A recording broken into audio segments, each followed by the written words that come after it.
and this is what I have to work with.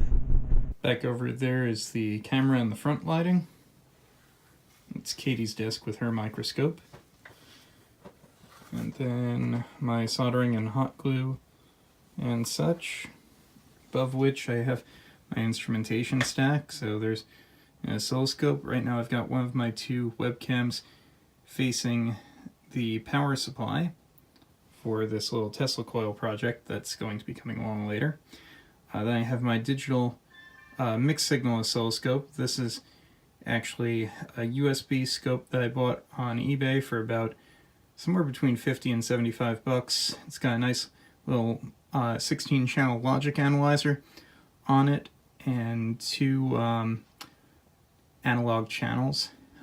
Dr. Meter power supply, I think that one can go up to 3 amps on the output and up to 31 volts. And then Luke frequency counter, an Instec function generator, and a 3438A that needs some tender loving care because right now it's not actually working.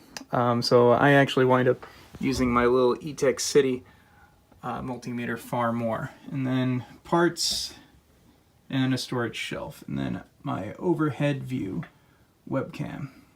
This is actually going to look familiar to you because this is another 1080p webcam with dual microphones on it. And all of that, along with my nice little mic setup over here, gets routed in that case through the Blue Mic's Icicle back there and into this USB 3.0 hub right above my nice little Gerstner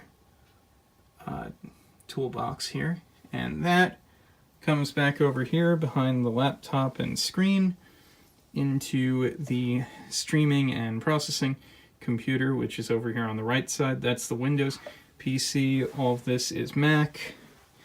There's the keyboard for the Windows PC. Here's the keyboard for the Mac. And then we'll turn back and further storage, including this behemoth down underneath the desk that I need to still clean up, and another project involving a xylophone.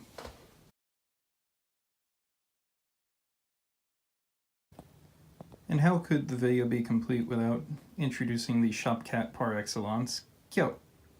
Kyo-kun. Hello, yes. Wink.